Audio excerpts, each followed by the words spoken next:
This is my true story. I have lived my life working hard for my family. I cooked, cleaned, and cared for everyone without ever asking for thanks. I believed love didn't need proof. It showed itself through actions. But one day, my daughter-in-law posted online that I never help. People laughed, believed her, and I stayed quiet. I thought silence would protect peace, but I was wrong. That night, I uploaded one photo that changed everything. The truth spoke louder than her lies. Before I tell you what happened, tell me where you're watching from and what time it is right now. And please subscribe so my story can reach more people. After my husband passed away, I moved in with my son and his wife. The house was big, and they said they wanted me close so I wouldn't be lonely. I believed them. I wanted to help, not to be a burden. So, I made myself useful. I cooked breakfast every morning, ironed my son's shirts, folded the baby's clothes, and kept the house neat. My daughter-in-law worked from home, so I thought she would appreciate the help. She smiled sometimes, but rarely said thank you. I didn't mind. Love doesn't always come with words. I woke up before everyone else. The quiet mornings were my favorite time.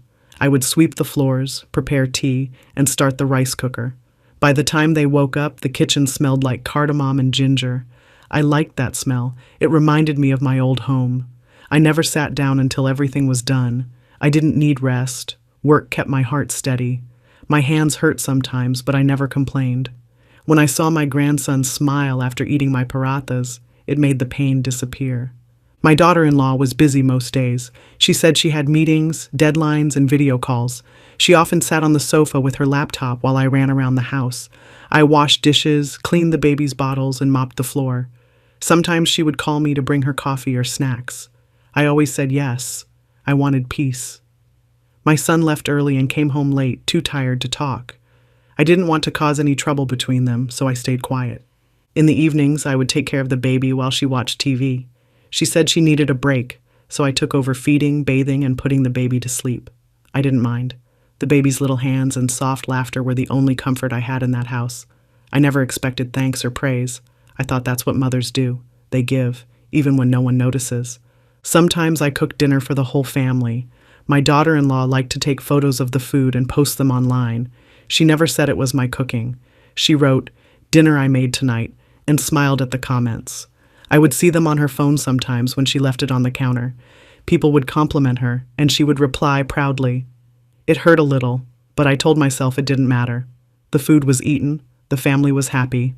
That should be enough. When neighbors visited, she would talk about how busy her life was, how she had to juggle work, family, and chores. She never mentioned me standing behind her, holding the tray of tea and snacks. I was invisible, but invisibility had become familiar.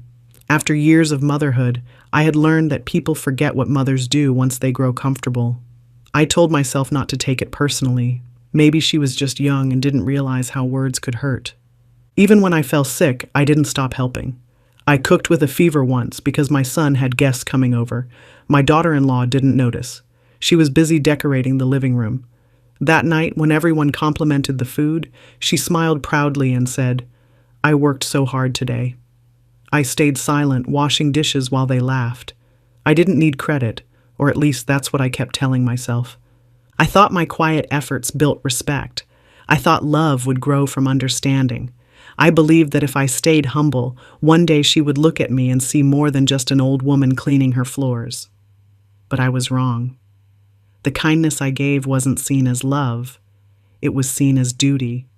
And duty, when taken for granted, becomes invisible. Every night when the house finally slept, I would sit by the window and rest my back. I would look at the moon and talk to my husband in my heart. I told him I missed the days when I felt needed. I told him I was trying my best to keep peace in the house. I didn't know then that the same woman I was serving every day would one day tell the world that I did nothing, that her words would undo years of quiet sacrifice, that my silence, once my shield, would soon be seen as guilt. It was a Sunday evening when everything changed. I had finished cleaning the kitchen and was sitting with a cup of tea. My hands were aching, but I felt satisfied. The house was quiet, the baby asleep, dinner ready on the stove. For once, I thought the day had gone well. Then my phone buzzed. A friend from the temple had sent me a message. She said, Did you see what your daughter-in-law posted? I didn't understand. I rarely use social media except to look at family photos. I opened the link she sent, and what I saw made my chest tighten. There was a photo of my daughter-in-law sitting at the dining table, smiling. The caption read, "Some people live in your house, eat your food, and still never help." "I'm tired of lazy in-laws." Underneath, someone had commented, "You're so strong for handling everything alone." Another said, "Kick her out if she's useless." I scrolled down and saw more. Hearts, laughing emojis, words from people I didn't even know, all calling me names. Lazy, selfish, unhelpful, a burden. My own relatives had liked the post. Some even shared it with others. I stared at the screen for a long time, unable to move. My first thought wasn't anger, it was confusion. How could she say something like that? I had spent the whole day working while she took photos for her phone. I looked around the room, at the clean floor, the folded laundry, the ironed clothes, the food waiting in the pot, all done by my hands. And yet, to the world, I was someone who did nothing. It felt like my whole life had been erased in one sentence. My tea had gone cold. I could feel the tremor in my fingers as I held the cup. I didn't cry, not yet. I just kept reading the comments. One said, "I can't stand mothers-in-law like that." Another wrote, "They just want to sit and control everything." Each word hit harder than the last. My throat hurt. My chest felt heavy. It wasn't just a post. It was a wound that everyone could see, and no one wanted to heal. I thought of my son. He must have seen it. But there was no message from him. No call. Nothing. His silence spoke louder than any words. I realized then that he either believed her or was too scared to stand up for me. Both hurt in the same way. A mother gives everything, her youth, her health, her years, and still ends up blamed. I wanted to scream, but the sound stayed trapped inside. When I finally put the phone down, the room felt colder. The laughter from the living room drifted in faintly, my daughter-in-law talking to someone on the phone, probably about that same post. I heard her giggle, then footsteps as she walked past my room. She didn't even look at me. My heart sank deeper. I felt invisible in a house I once called mine. I tried to distract myself by folding clothes, but my hands wouldn't stop shaking. I dropped one of my son's shirts and sat down on the bed. I thought of all the small things I had done for her. How I had stayed up when she was sick. How I took care of her child. How I cooked her favorite food on weekends. I had done it out of love, not for thanks, but to see her twist it into a lie for attention. That broke something inside me. The more I thought about it, the more I realized that the world she lived in cared more about pictures than truth. To her, life was about how things looked, not how they really were. And I had been foolish enough to think that kindness alone could earn respect. I wanted to delete the post, to erase it somehow, but it wasn't mine to remove. My name was in her words, my face in her story, but I had no power over it. That helplessness was worse than any insult. I sat in the dark for a long time after that. The baby cried once, and I went to soothe him, even though my eyes were still wet. He smiled up at me, innocent, unaware of the poison his mother had spread. I kissed his forehead and whispered a prayer. Then I made a decision. If she wanted the world to see me as lazy, I would show them the truth. Not with anger, not with lies, but with proof. Because sometimes silence needs a voice, and sometimes truth needs a picture. I didn't sleep that night. The words from that post kept running through my head like a broken song. I lay awake staring at the ceiling, wondering how a few sentences on a screen could hurt more than a knife. Every time I closed my eyes, I saw the comments again. I saw strangers laughing at me, people who had never even met me calling me names. I wasn't angry at them. How could they know the truth? But my daughter-in-law knew. She knew exactly what she was doing, and that was what cut the deepest. The next morning, I went about my chores as usual. I cooked breakfast, packed my son's lunch, and dressed my grandson for school. My daughter-in-law stayed busy on her phone, pretending nothing had happened. My son didn't say a word either. I could tell by his face that he had seen the post. He avoided looking at me. That silence said everything. In his eyes, the woman who raised him was now the woman who embarrassed him. I wanted to ask him if he believed her, but my voice wouldn't come out. I swallowed the question like I had swallowed so many others before. When they both left, I sat at the table alone. The sunlight came through the window, falling on the same phone that had carried those hateful words. I opened the post again, hoping maybe she had deleted it. But it was still there, brighter than ever, with even more comments. My relatives had joined in now. One of my cousins had written, "She's always been lazy since we were young." Another said, "Poor girl, living with an old woman must be hard." I scrolled down slowly, each line heavier than the last. My chest ached. I felt like shouting that none of it was true, but I had no place to speak. The world had already decided who I was. My friend from the temple called again. She asked why my daughter-in-law had written that. I didn't know what to say. I could feel the shame in her voice, not for me, but for the situation. Even people outside the family had seen it. My name, my face, my life, all turned into gossip. I said nothing, only told her I was fine. After the call ended, I put the phone aside and stared at my hands. These hands had cooked for them, cleaned for them, rocked their baby to sleep. And now they trembled with humiliation. For the rest of the day, I couldn't eat. Every bite tasted bitter. My stomach turned whenever I remembered the comments. I walked around the house like a shadow, invisible but watching everything. I saw her taking new photos of the baby, smiling, posing, laughing. The same lips that had written those words now curled into a sweet smile for the camera. I wanted to ask her why she did it, what she gained by making me look bad. But I didn't. I already knew the answer. Attention. People like her didn't need truth. They needed an audience. When my son came home that evening, he was quiet. He asked about dinner and went straight to his room. No apology, no defense, just silence. I realized then that I was truly alone in that house. They were a family, and I was just someone who lived there, someone who could be blamed whenever things went wrong. That night, I sat on the bed and looked at my old photo albums. I found a picture of my son as a child, holding my hand at a school event. He looked proud then, smiling up at me. I touched that photo gently and whispered, "Where did you go, my boy?" Hours passed, but sleep didn't come. I thought about deleting my social media, disappearing quietly so no one could hurt me again. But a small voice inside stopped me. Why should I hide when I had done nothing wrong? Why should I carry shame for someone else's lie? That thought stayed with me.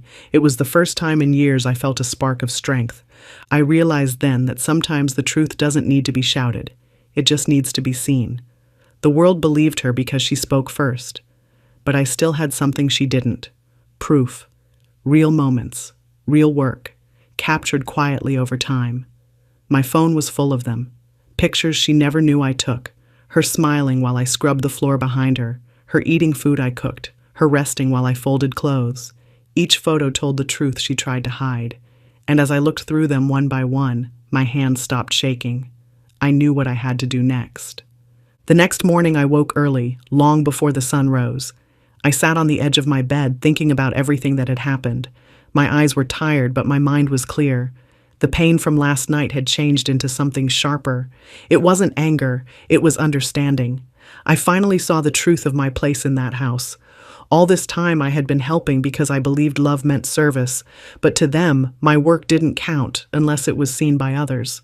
My silence had protected their comfort but erased my worth. That was the real wound, not her post, but my own blindness. I walked to the kitchen and started making tea like always. The same steps, the same smell, the same routine. But this time, every movement felt different. I wasn't doing it to please anyone. I was doing it to remind myself that I still had strength, that I could still take care of myself. As the water boiled, I looked around at the spotless counters and neatly arranged dishes. Every corner of that room carried my touch, yet my name was nowhere. It hit me how invisible love becomes when people stop valuing effort. When I sat down with my tea, I thought about the years that had led to this. How many times I had swallowed my feelings for peace. How many times I had smiled while someone else took credit. It wasn't just my daughter-in-law. It was a lifetime of being told to stay quiet. Women of my age grew up believing patience was strength, but sometimes patience turns into chains. I realized I had been wearing those chains for too long. I remembered that same morning before she posted those lies. I had washed the bed sheets, cleaned the veranda, and prepared the baby's lunch. She had been on the phone, laughing, taking selfies. When I saw those pictures later, they were filled with filters and smiles, but not one showed the truth behind them. I was always there in the background, half blurred, bent over, wiping, working. She had turned my care into her decoration. That memory burned quietly inside me. I opened my phone again and scrolled through my gallery. I had taken many photos over the years, mostly of small moments, my grandson playing, my cooking, the garden I cared for. But now I looked at them differently. I saw pieces of proof. In one picture, my hands were covered in flour as I made roti while she watched television. In another, the laundry hung in neat rows while she sat nearby texting. I had taken them without purpose, just small memories. Now they felt like witnesses. As I kept scrolling, I came across a photo that stopped me. It was simple, her sitting on the sofa, smiling at her phone, her feet up, the baby asleep beside her, and behind her, on the floor, was me. My head was down, my hands gripping the mop, my reflection faint on the tiles. I remembered that day clearly. She had posted online about a peaceful evening at home while I worked quietly behind her. I looked at that image for a long time. It was everything she had tried to hide, captured without planning. That one picture told the truth better than any words. I realized then that I didn't need to defend myself with arguments. I didn't need to shout or accuse. The truth doesn't need noise, it just needs light. And I had that light now. For the first time, I felt calm. The pain in my chest eased. I knew exactly what I was going to do, not out of revenge, but to take back my dignity. I spent the rest of the day quietly. I cooked dinner, played with my grandson, and smiled when my daughter-in-law walked past. She didn't know that I had stopped being afraid. She didn't know that by lying, she had freed me from my silence. I realized something else too. When people lie about you, they show more about themselves than about you. That thought made me stronger. When night came, I sat on the bed with my phone again. I opened the photo one last time and looked at it closely. The room was bright, the work was real, and the lie was clear. That single image held all my truth, quiet, honest, undeniable. I took a deep breath and decided that before the next sunrise, the world would see what silence looks like when it finally speaks. I waited until everyone was asleep. The house was quiet, only the sound of the clock ticking in the hallway. I sat on my bed with the phone in my hand, the light from the screen falling across the wrinkled skin of my fingers. I opened the photo again, the one that showed the truth. My daughter-in-law on the sofa, smiling at her phone, and me behind her on my knees with the mop. No filters, no tricks, no words needed. It was the truth exactly as it was. For the first time in a long while, I felt calm. I wasn't planning revenge. I just wanted honesty to have a place in the same world that had believed her lies. I thought about posting right away, but stopped. I didn't want anger to guide me. I wanted clarity. I opened my gallery again and looked at all the other photos. There were many that told the same story, her resting, me working. But I chose only one. One picture was enough. Too much noise would make me like her, and I didn't want that. I wanted one clean, quiet truth. I found an old notebook and began to write the caption. At first, the words didn't come. I erased lines, rewrote them, and finally wrote one simple sentence that said everything I felt. Sometimes silence works harder than noise. I read it again and smiled sadly. It was true. My silence had been my strength for years, but now it would become my voice. I opened the social media app. My hands shook a little, not from fear, but from the weight of what I was about to do. I uploaded the photo, added the caption, and pressed post. The phone screen went blank for a second, then the picture appeared with my name under it. I stared at it quietly. No excitement, no guilt, just peace. I didn't tag anyone, didn't write her name, didn't accuse. The picture said everything by itself. After posting, I placed the phone on the table and went to the window. The night outside was still. I could hear the dogs barking in the distance, the sound of a late-night train somewhere far away. I breathed deeply, letting go of the heaviness in my chest. For the first time in days, I felt light. I had done what I needed to do. Nothing cruel, nothing loud, just truth. I knew it would find its way, as truth always does. The next morning, I woke before sunrise as usual. I didn't check the phone right away. I made tea, fed the baby, and watered the plants. When I finally sat down and looked at my phone, there were hundreds of notifications. People had seen the photo. They were sharing it, commenting, tagging. Some said, "This picture says everything." Others wrote, "Now we know the truth." I didn't smile, but I felt something warm inside me. Not joy, relief. The world was finally seeing me. Not as a burden, not as a problem, but as a person who worked quietly out of love. As the day went on, the silence in the house grew heavy. My daughter-in-law didn't come out of her room for hours. My son looked confused, his face pale. He had seen it too. When he finally spoke, his voice was low, careful. He asked why I posted that picture. I looked at him and said gently, "I only wanted to tell my side." There was nothing more to say. He didn't argue. He just nodded slowly and walked away. That silence was louder than any fight could have been. Inside, I felt no bitterness. I didn't want her to suffer or be humiliated. I only wanted the balance restored. For once, I wanted my truth to stand beside her lies and let people decide for themselves. I had learned that sometimes justice doesn't come from anger, but from quiet courage. That night, I deleted nothing. I didn't hide or apologize. I went to bed with a calm heart. The truth was out there now. Not shouted, not forced, just shown. And that was enough. That photo changed everything. It wasn't a fancy picture, not bright or edited like the ones she always posted. It was simple and honest. Just a moment in time that nobody noticed except me. I had taken it without thinking, one afternoon while cleaning the living room. She was resting on the sofa, her feet up, her phone in hand, laughing at something on the screen. The baby slept beside her, and I was in the background mopping the floor. I hadn't planned to capture anything special that day. I only clicked it because the sunlight looked nice coming through the curtains. But now that same picture had become my truth. When I looked at it closely, I could see everything people never cared to see.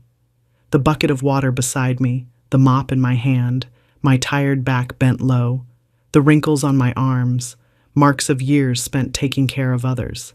In front of me, she looked fresh, relaxed, untouched by effort. It wasn't about who worked harder. It was about who was invisible and who was seen. I had always believed my love would be enough to earn respect, but that photo showed me what respect really meant in this house. Whoever holds the phone holds the power. After posting it, I didn't expect much. I didn't think anyone would care. But the reaction was louder than I imagined. People began sharing the photo, comparing it to the one she had posted before. Some asked, "Is this the same mother-in-law she said never helps?" Others wrote, "Funny how truth always finds its way out." I didn't reply to any of them. I just watched quietly. I didn't need to say anything more. The photo spoke louder than I ever could. By evening, she came out of her room pale and silent. Her phone was in her hand and her fingers shook as she scrolled. I knew she had seen it. Her smile was gone, her usual pride replaced by fear. My son came home soon after. He looked tense. He didn't shout, didn't ask. He just sat down quietly, the weight of the situation hanging between us. I kept cooking like nothing happened. The smell of DIL filled the room, and the only sound was the spoon tapping against the pot. I knew both of them were thinking the same thing. The internet never forgets. That night, when everyone went to sleep, I looked at the photo again. I zoomed in and saw the small details I had missed before. My reflection faintly visible in the polished tiles, the sunlight touching my hair, the expression on my face. I looked tired, yes, but also calm. That calmness gave me strength. For years I had been treated like I was in the way. Now that same presence had turned into proof that I had always been there, doing what needed to be done, quietly and without recognition. I received messages from relatives who had seen the picture. Some apologized for believing the post. Others told me they always knew what kind of person I was. I didn't respond to most of them. I wasn't looking for sympathy or praise. I only wanted fairness. I had lived long enough to know that lies travel fast, but truth walks slowly. Still, it always reaches where it needs to go. The next morning, the house was quieter than usual. My daughter-in-law didn't look me in the eye. My son avoided talking about it. I didn't push. I had no anger left in me. I made breakfast for everyone like I always did. When she took her plate, she mumbled something that sounded like thanks, but I didn't reply. It wasn't about forgiveness anymore. It was about peace. Later, I sat on the porch and watched my grandson play in the yard. He ran around laughing, unaware of the storm that had passed through the house. I realized that this was all I wanted: peace and honesty. I didn't want revenge or victory, just acknowledgement that I had given my best. That photo gave me that, even if nobody said it out loud. As the sun went down, I looked at the sky and felt lighter. Sometimes truth doesn't need shouting or fighting. It only needs a single moment captured at the right time. That photo wasn't just proof. It was freedom. When I wrote the caption, I wanted it to be quiet, not angry. I thought of many sentences, but most sounded bitter. I didn't want bitterness. I wanted truth. So I chose the simplest words I could think of. Sometimes silence works harder than noise. It felt right. It was what my life had been, years of silent effort behind other people's comfort. Those words carried everything I had never said. I looked at the picture again before posting it. My hands trembled slightly, but my heart was steady. I had nothing left to lose, only truth to show. After I posted it, I set the phone down and looked around the room. It was quiet, the clock ticking softly. The same house that had once felt heavy now felt still. I realized that my caption wasn't just for her. It was for every person who works quietly and goes unseen. I didn't know who would read it, but I hoped someone somewhere would understand what it meant to be invisible in your own family. When I checked my phone an hour later, the reactions had started. People shared the post. Some commented that the caption broke their hearts. Others said it reminded them of their own mothers or grandmothers. I didn't smile, but I felt warmth spreading through me. For the first time in a long time, I felt seen, not because I had shouted, not because I had begged, but because I had told the truth in a single line. That was all it took. The caption traveled fast. By evening, more people were talking about it than I expected. Strangers sent messages saying they respected me. Some even said they showed the post to their families. I didn't respond to any of them. I didn't want attention. I wanted peace. The caption wasn't meant to hurt anyone. It was just my small way of putting honesty back where it belonged. Inside the house, though, the silence was different. My daughter-in-law moved around quietly, avoiding my eyes. My son barely spoke. They had read the caption too. Maybe they didn't understand it completely, but they knew it wasn't just a sentence. It was a mirror. It showed what kind of people they had become without me ever naming them. I didn't need to explain anything. The truth was already doing its work. Late that night, when everyone was asleep, I read my own post again. The picture, the line beneath it, the comments. I whispered the words to myself. Silence works harder than noise.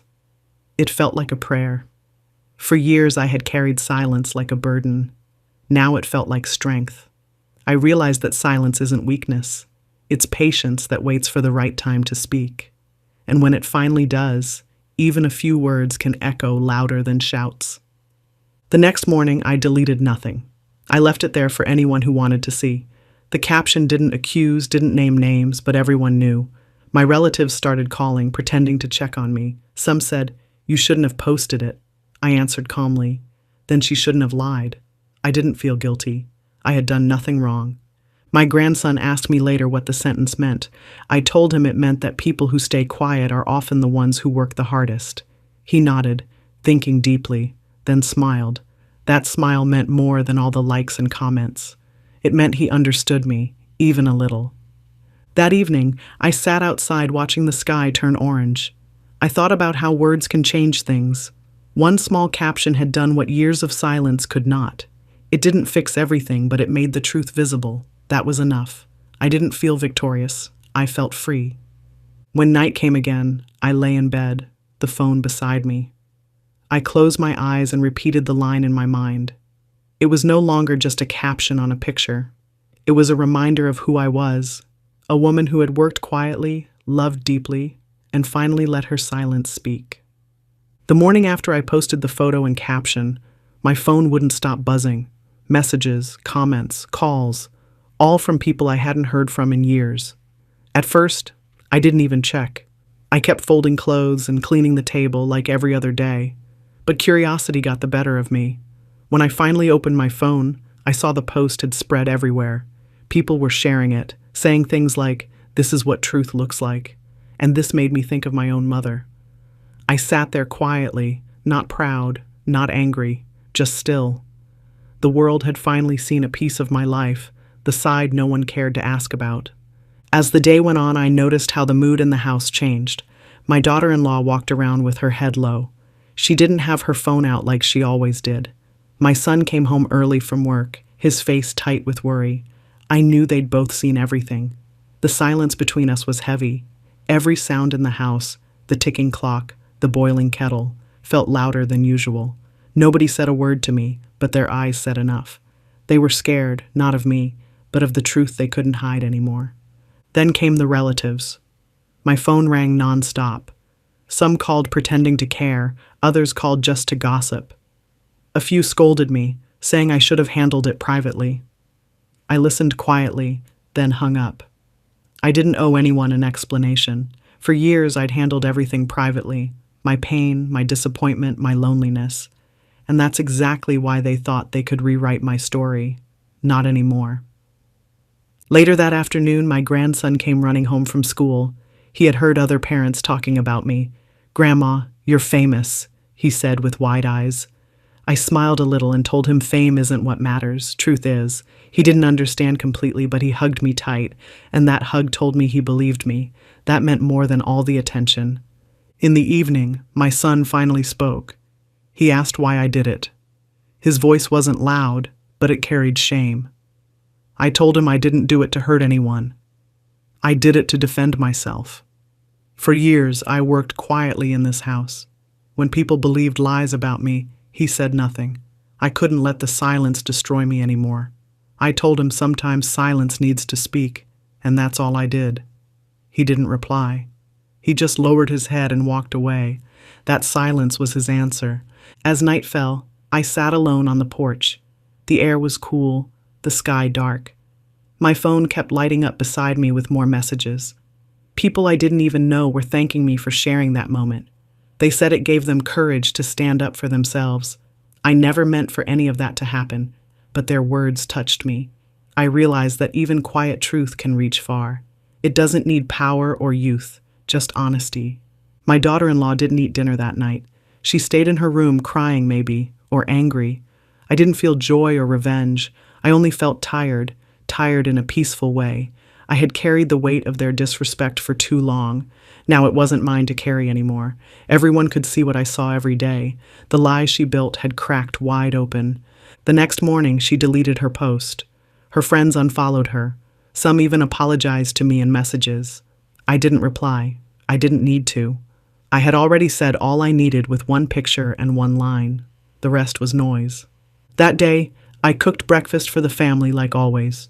My grandson came to the table smiling, my son sat quietly, and my daughter-in-law kept her eyes on her plate. I didn't say anything. I didn't need to. Respect had returned, not through shouting, but through truth. The same silence that once made me invisible had now made me heard. As I washed the dishes later, I looked at my reflection in the window. The same tired face, the same hands, the same heart, but lighter. I didn't win anything, but I reclaimed myself.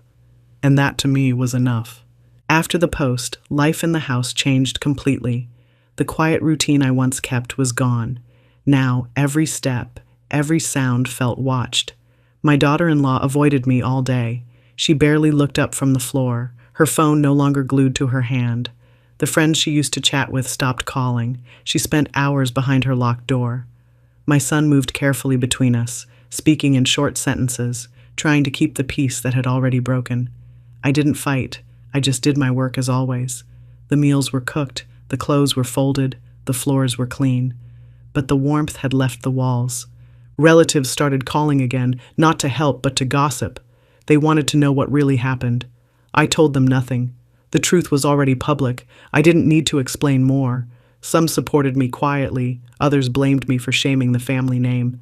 I smiled to myself because the only thing that had shamed us was the lie that began it all. For years I'd been treated like furniture, useful but unseen. Now, even those who once ignored me spoke my name with caution. My daughter-in-law tried to fix her image. She posted old photos, smiling with captions about family love. But people remembered. Under every picture there were comments asking about the truth. She deleted them, one by one.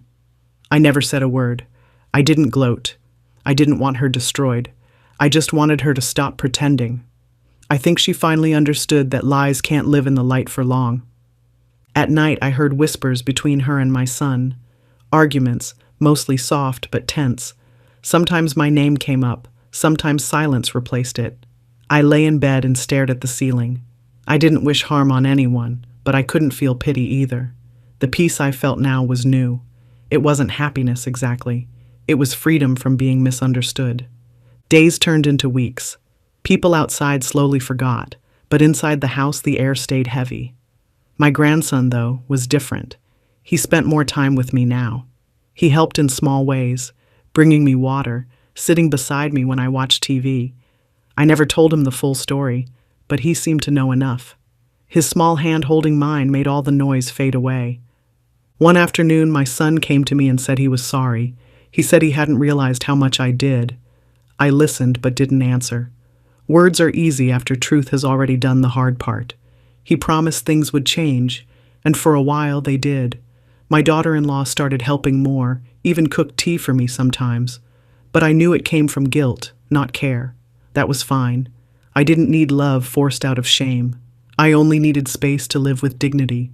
The post kept circulating online for a few more days, then slowly disappeared from feeds. But in our lives, it stayed. The silence that followed was different. No longer cruel, just cautious. Everyone measured their words. I had become a reminder that patience has limits. One evening, my daughter-in-law came quietly and left a cup of tea on my table. She didn't say a word. I looked at her and nodded. That was enough. Maybe she didn't love me. Maybe she never would. But at least she saw me now. The fallout wasn't loud. It didn't end with shouting or revenge. It ended with awareness. The truth had done what it was meant to do. It didn't break the family. It cleaned it. It forced everyone to see what they had ignored for too long. I didn't need an apology written online. I didn't need another post to prove my worth. My life was simple again, quiet, honest, real. Every morning, I wake up, make tea, and look at the sun rising through the window. The same light that once fell on me in that photo now warms my face again. I think about how one small picture, one quiet line, changed everything. Not because it made me powerful, but because it made me visible. The fallout wasn't destruction. It was truth finding its place. Justice didn't come from anger. It came from quiet truth. After everything settled, the house felt different. Not warm, not joyful, but honest. I could walk through it without feeling invisible. My daughter-in-law spoke less, but when she did, her tone was softer. My son tried harder to notice me. A small thank you here, a question there. It wasn't love yet, but it was awareness. That was enough. I didn't need them to worship me. I only wanted them to see me as human, not as help. For years I had given everything, time, care, effort, and asked for nothing. Now they finally understood that silence doesn't mean weakness. Every morning I went back to my routine. I cooked, cleaned, and took care of my grandson, just like before. But something had changed in me. I no longer did it to earn love. I did it because it made me feel alive. There's a big difference between serving from love and serving from fear. Before, I worked quietly because I was afraid of being unwanted. Now, I worked quietly because I chose peace. That's justice, when you take back control of your heart without shouting, without revenge. Sometimes I caught my daughter-in-law watching me, maybe wondering how I could stay calm after all that happened. I never told her, but the truth is simple. Age teaches you peace. When you've been through enough pain, you learn that loud victories fade fast. Real victories live quietly inside you. Mine lived in that photo, in that caption, in the way I still stood tall after being humiliated. I didn't ruin her, I let the truth fix me. That was the difference. My grandson became my biggest joy. He started asking me stories again, sitting on my lap like he used to. He didn't care about the online mess or adult shame. He cared that I smiled again. One day he told me he wanted to take a picture with me, just me and him in the garden. We did. That picture is my favorite now. No captions, no likes, no judgment. Just love, the kind I had always wanted. Weeks passed. People stopped talking about the post. Life moved on, as it always does. But the lesson stayed. My daughter-in-law never posted about me again. Not good, not bad. She learned that the internet doesn't forget, and that truth doesn't die quietly. My son started defending me in small ways. Once, when a relative tried to joke about me being too bold, he said, "She just told the truth." Hearing that felt like a door finally opening. Small justice, but real. I never removed the post. It stayed there, buried under new memories, but still alive. Sometimes strangers still find it and leave kind comments. I don't reply, but I read them. It reminds me that even a quiet woman's truth can reach far. You don't have to scream to be heard. You only have to speak once, when it matters. Now, when I sit on the porch at sunset, I think about all the years I stayed silent. I used to believe silence protected peace. Now I know it only protects lies if you never break it. The day I chose to speak, not with words but with proof, was the day I saved my own dignity. That's justice for me. Sometimes my daughter-in-law still tries to act kind, offering tea or asking if I need something. I always thank her politely. I don't hate her. Hate is heavy, and I've carried enough weight in my life. I forgive her, but I don't forget. Justice isn't revenge. It's remembering what happened and still choosing peace over pain. Before bed, I often look at that photo one last time, not out of pride, but out of strength. It reminds me who I am, a woman who stayed quiet, worked hard, and finally let her silence speak when it mattered most. She called me useless. The world saw otherwise. That's all the justice I needed.